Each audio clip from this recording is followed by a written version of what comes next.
بسم اللہ الرحمن الرحیم۔ آج ہم انشاءاللہ غسل کے تیسرے فرض کے بارے میں بات کریں گے۔ جس طرح ہم نے پہلے کلی کو بیان کیا، پھر ناک میں پانی ڈالنے کو بیان کیا، آج ہم انشاءاللہ اسی طرح غسل کے تیسرے فرض کو بیان کریں گے، اور وہ ہے سارے بدن پہ پانی بہانا، جسم کے ہر حصے پہ پانی بہانا، سر کے بالوں سے لے کے پاؤں کے تلووں تک، جسم کے ہر رونگٹے ہر عضو پہ پانی بہانا، یہ فرض ہے۔ بعض حضرات ایسے ہوتے ہیں اور پڑھے لکھے حضرات بھی اس طرح کرتے ہیں کہ جسم پہ پانی بہایا اور ہاتھ پھیر دیا تو وہ یہ سمجھتے ہیں کہ ہمارا جو غسل ہے، جو ہمارا یہ فرض ہے، وہ ادا ہو گیا۔ حالانکہ جسم میں بعض جگہ ایسی ہیں کہ اگر ان میں احتیاط نہ کی جائے تو غسل کا جو پانی ہے وہ نہیں پہنچتا، تو اس طرح غسل نہیں ہوگا۔ اگر احتیاط نہیں کریں گے تو غسل نہیں ہوگا۔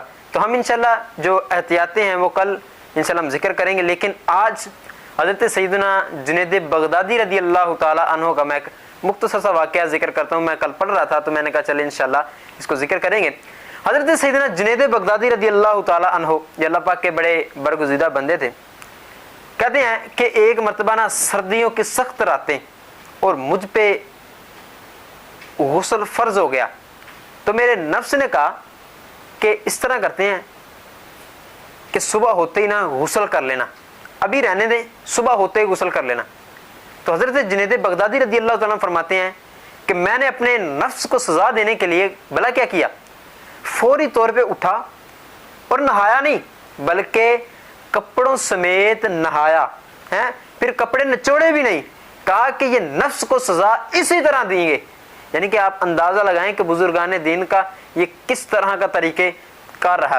آج میں اور آپ غور کریں کہ جب ہم پہ غسل فرض ہوتا ہے تو ہم اس غسل فرض ہونے کی وجہ سے کئی نمازیں قضا کر دیتے ہیں۔ مجھے بتائیں کہ یار وہ حالانکہ کوئی نماز کا ٹائم، فرض نماز کا ٹائم نہیں آ رہا، لیکن انہوں نے نفس کو سزا دینے کے لیے فوری طور پہ کپڑوں کے اندر ہی غسل فرمایا اور کپڑے نچوڑے بھی نہیں۔ لیکن آج ہمارے پاس ساری چیزیں مہیا ہیں، گرم پانی بھی، اگر سردی ہیں، اگر گرمی ہے تو ٹھنڈا پانی بھی ہمارے پاس موجود ہے، لیکن بدقسمتی سے ہم غسل نہیں کر پاتے ہیں۔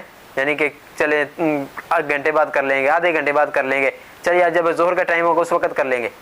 مجھے بتائیں یار کہ نبی پاک صلی اللہ علیہ وسلم نے ارشاد فرمایا کہ جس بندے پہ غسل فرض ہونا اس کے گھر رحمت کا فرشتہ نہیں آتا، اور ہم یعنی کہ سارا دن بے غسلے لگے پھرتے ہوتے ہیں، پتہ ہی نہیں ہوتا ہے۔ تو اللہ تعالیٰ سے دعا کریں کہ مولا یعنی کہ جب بھی ایسی کیفیت پیدا ہو ہمیں فوری طور پہ غسل کرنے کی توفیق عطا فرمائے۔ آمین بجاہ النبی الامین وصلی اللہ تعالی علی خیر خلقہ محمد و صحابہ